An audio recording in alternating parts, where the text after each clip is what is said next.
Ladies and gentlemen, welcome back to Beat the Book. As always, I'm one of your hosts on this show, MattyBets, joined by my partner in crime over here. BigAL Bettor, how you doing tonight, Matt? Pretty good, pretty good. How about yourself? Doing pretty good, Ladies and gentlemen, welcome back to YouTube. It's a good night to have a good night. It is indeed. Tonight we're talking about, well, we got more football, if you couldn't have guessed. We got more football. hmm We got Niners at Seattle. Um, I don't know. What are your thoughts on this one, Al? I'll let you start this one off. It's a classic NFC West matchup. Seahawks, Niners, these always seem to be kind of good games, so I'm pretty excited for this one.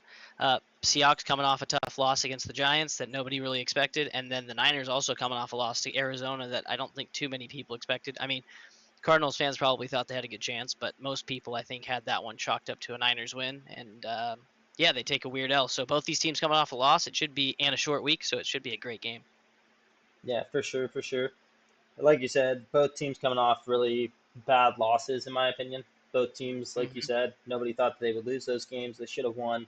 Uh, we got the spread here set. Niners are on the road and they're getting 3.5, or not? They're not getting 3.5. They're favored by 3.5. Seattle's Right. getting 3.5 at home against the Niners. Niners, like we've talked about before, we talked about them a couple times on this show. They don't look the same without McCaffrey. They also just don't look the same as a team in general. Like they're not the powerhouse, like offensive powerhouse and defensive juggernaut that we've seen the past couple years. So I don't know what to really think of the Niners as of right now. They're kind of, I don't know, like I don't want to sleep on them because you can't because they're the Niners, but also like they've been losing games that they should be winning. Like I don't know, Sure. it's a tough one for me here at Seattle. I think I still like the Niners here at -3.5 to go into Seattle Okay. and get a road game. I've kind of been low on Seattle this whole year. Like they started the year playing three really bad opponents. They started 3-0. Then they've lost the last two, like to the Lions and then the Giants of all of all Right. teams. Like you'd lose to the Giants. So I do like the Niners here -3.5. What about you? Yeah, I'm with you. I've got the Niners minus the 3.5. Fun fact for you: the Niners have won five. They've won the last five against Seattle in a row, Okay, there we go. So dating that's back to why we like them. 2021. So Hmm. before that, Seattle won four straight, so you can take that and do what you want with it. But the last 2+ years, it's been all Niners all the way, so I can't overlook that stat. Yeah, fair enough. Uh, if you guys don't know by now, if this is your first video watching, I use FanDuel. Alad's over there. He's got DraftKings. Let's jump into the over/under. Al, what's your set at there on DraftKings? DraftKings has it 48.5. 48.5. Okay, I'm getting 48 even. So, Yep. hmm so you get a nice little half point there. I like the under. Okay. Are we gonna Okay. disagree Okay. on Okay. that? That's like one No, of the first primetime games that I've actually been on the under. we're in lockstep on it. Weren't you on the under last week against with the Bucks game? Bucks and who'd the Bucks play? Saints. Yeah, I think Or I they played was. Atlanta. They played Atlanta. They played Atlanta. Yeah, I did like the under on that one, just because the week So before the Bucks didn't look great. So sure. Fun fact for you: both these teams are 3 of 5. Like they've played 5 games. 3 of mhm. those 5 games have gone under this number. Both teams. Okay, perfect. So yeah, So under feels real good right there. 38 the under feels or the 48, under right? feels right. 48, 48 and a half. 48. Yep. Mm-hmm. Yep. Yeah, for sure. You play over there and get 38 or 48 and a half. Keep saying 38 for some reason. You get 48 and a half there. Yeah, Yep. I mean it should be a pretty good game to watch. Yeah, like you said, it's a classic NFC battle. Richard Sherman's hmm been hyping it up. I still think that it makes sense why he's the one, like, oh, Thursday Night Football, and it's like, really hyped for him. But still, at the same time, I don't know. I think it's kind of scummy to, get drafted by a team and go play for their rival. But that's just me. He's not playing anymore, so we don't have to worry about it. Yeah, that's a weird one to bring up. I guess you just don't like Richard Sherman that much. Nah, I don't like backstabbers, but enough about that. Let's jump into our four pick parlays for the game that we got going. We got to do our head-to-heads. I was hoping we could just skip it or do it at the What do you end. I take? didn't want to. Well, yeah. What are you taking for your head-to-head in this game? You got to pick one. Yeah, I'm gonna pick one. I'm gonna take the under. Take the under. Okay. I feel really good about the under. Under 48.5. All right, I'm gonna. I gave you an option. I think after this last week, I'm beating you in head to head. So I'm just gonna tail you here, and I'm gonna also take the under. Okay, cool. So I'm gonna Not have to gonna. go out on a Not gonna. limb one of these days and be like, yeah, for my head-to-head, I'm just gonna take Seattle +3. I mean, we disagree enough, so it's like It'll you've happen. got opportunities. You've got Yeah, opportunities. Yeah. we All right, we now we see can jump teams a to our little 4 pick differently. parlays. Ladies and gentlemen, if you're new to the channel, we give you out 4 pick parlays for all the primetime games. So Thursday night, Sunday night, Monday night. We go through, we take all the, we look at all the prop bets and the whole prop market. We pick 4 things we really like. We put them in a parlay and we hand them out to you guys. So far on the year, I've hit 4 of them and I've hit a 6-point teaser.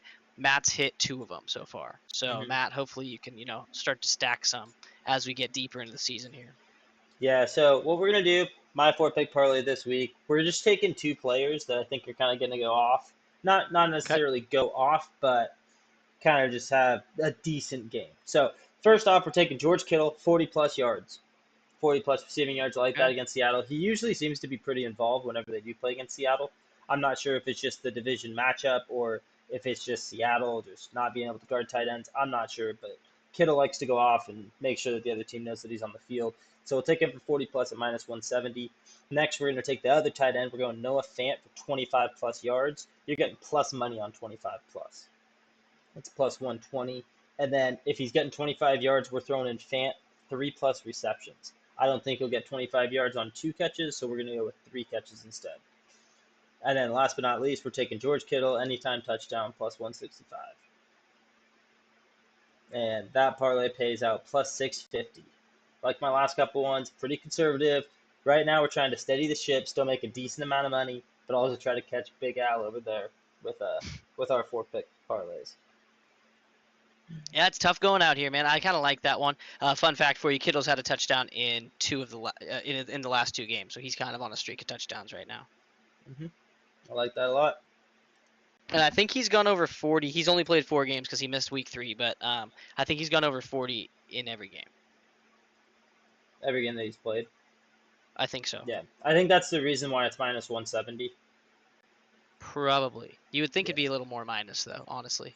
I guess, yeah, if he's hit 40, I mean, one of those games was probably like 44 or 45, though. Or it could have been. He might have had a 27 in there. But Okay. I want to say when I was looking at it, it was every game. Anyway, I don't mind that. That's actually pretty conservative. You should hit. The Fant kind of worries me. I don't know. Yeah, Like, he hasn't played the best. Jackson But Smith or Jackson Tyler Smith, I Lockett. don't trust. And Tyler Lockett, I do trust, but at the same time, his numbers are juiced because he is the number 2 over there. Technically, he's like the number 2/3. He's like the 2A or 2B. So. Okay. Okay. Well, I'll hop into mine. So what I've got is I've got Brock Purdy over 225 passing yards. Believe it or not, he's done that in every single game this year. Perfect. Love that then. That's for sure. I've got DK Metcalf for 60+ receiving yards. He's done that in 3 of 5 games. He had 55 last week, and if he would have hit, it would have been 4 of 5 games this year. And so because he didn't hit it last week, I think he has a big game against the Niners. Then I've got Jawan Jennings for 40+ receiving yards. He's done that in 3 of 5 games, and he's coming off a 17-yard game last week, so he's kind of due for a bounce-back spot. And then I'm taking George Kittle, 50+ receiving yards, which he's done in 2 of 4 games, and the aforementioned the other 2 games he got to 40. So I like him to go off against Seattle. It feels like he does do that quite frequently. This thing pays out +900. Nice. I like that a lot. The only one that worries me there is Jawan Jennings, just because Agreed. Debo and Ayuk are back. It's you got to Agreed. be and Kittle, so it's like you have all 3 of those guys. It doesn't seem like Jordan Mason. You can correct me if I'm wrong. I don't believe I am. Jordan Mason isn't like McCaffrey in the backfield where he's getting like 8, 7, 6 targets a game. It's more so going to the receivers and the tight end, so that might go well in your favor. But I don't know. Out of that whole entire parlay right there, it's just Jawan Jennings that kind of scares me a little bit because, like you said, he had 17 yards last week. Right. My only thought is like all I need from Jennings, he doesn't need to get crazy. All I need from him, he just needs to get open in the middle of the field for a 20-yard catch. He needs to do that 2 times, and we hit our number. Like and he's coming off his worst game of the season, so I think he's got a chance to really do it. So Yeah, might be a little bit louder in the locker room telling Purdy, hey, I was open on this play, I was open on this play. Like, yeah, I maybe. mean, Purdy's a gamer; he's gonna know. And I mean, they just let Daniel Jones throw for 270. Seattle did, so I think Purdy goes way over the 225. But I want to make sure we hit it, so that's why I could have taken him for 250, but he hasn't done that. Like he's done it in like half his games, but he's throwing 225 every single game consistently. Like his lowest yardage game was 231. So he still, Okay. he cleared it by 6 yards. So I'm like, give me the guarantee, and we'll just keep it moving. Hmm. Cool. Yeah, I like that a lot. Two really good parlays for you guys out there. Like we said, we just like doing the 4-pick parlays. They're fun. Awesome when you hit them too, and it's just makes the game a little bit more exciting to watch. Absolutely, absolutely. Checking stuff off the list as it happens. You're like, ding, ding, ding. All I need is this. Just one more catch, Kittle. One more catch. One more catch. You know what I mean? Yep, exactly. So So, with all that right, being Matt. said, What touchdown scores you got for me today? all right.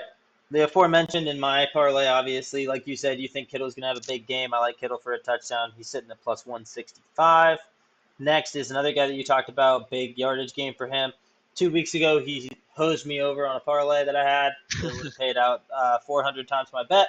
It was 6 touchdown scores, but whatever is what it is. We get a little crazy with the touchdown scores. We don't talk about him here, but I'm just saying we're taking DK Metcalf. He's at plus 150, so a little lower of odds than Kittle, but Metcalf is the clear number one over there. I like him to get in the end zone, make his presence felt, especially if Seattle wants to win this game.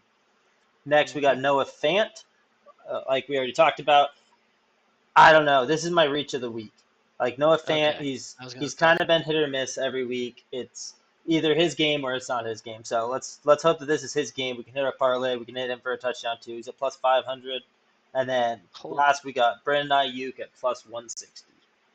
Brandon Ayuk's the solid number two over there. He's the deep guy too. So give me Ayuk on a deep 40-yard touchdown. I like it a lot. Sure. Okay. Okay. I've got. I noticed you didn't take either of the running backs. I did not. I don't like Interesting. Seattle's running backs. I mean, I do, but they're so like the odds on them are so bad. It's like for these, I like to make a little bit of money, like I've talked about before. Like Big Al might hit you with the hey, this is even money. This is right here. You get, it's a minus 110. Like that's fine. Every time I'm doing touchdown scores, I'm most of the time I'm going plus money. So Yeah. So anyway, I'm gonna start mine with a minus money play. I'm taking Kenneth Walker minus 135. He didn't have a touchdown last week, so I like him to get one this week. The Niners have given up four rushing touchdowns on the year, which is almost one per game. So I like Walker. He didn't score last week, so I like a bounce back spot. I like George Kittle like you do. On DraftKings, it's plus 145, so you get a little better odds on FanDuel, which we've noticed as we've been making these videos. FanDuel seems to have better odds for touchdown scores. for And sure. then I've got DK Metcalf as well, and he's plus 150, which is the same. Metcalf had no touchdown week one. Then he had back-to-back weeks with touchdowns, and then he's gone 2 weeks now without a touchdown. So I feel like he's due for a Yeah, touchdown, big bounce back from especially TK this week. especially with how well he's been playing. Like he's been the clear one out there. He's had big games, so I feel like he's going to get in the end zone against the Niners. Hmm. It seems like the last 2 years, DK's kind of just taken his game to the next level, which is I great for didn't notice it as Seattle. much. I didn't notice as much last year, but just to start this year, he's been just a beast. Yeah, So I feel like last year was his best year, but I know okay, that Gino didn't play great last year. I know 2 years ago Gino played out of his mind, and DK that was like his big blow up year. But yeah, right. no, those are our picks though for the game. That's how we see the game going. That's what we think about the over under, the spread.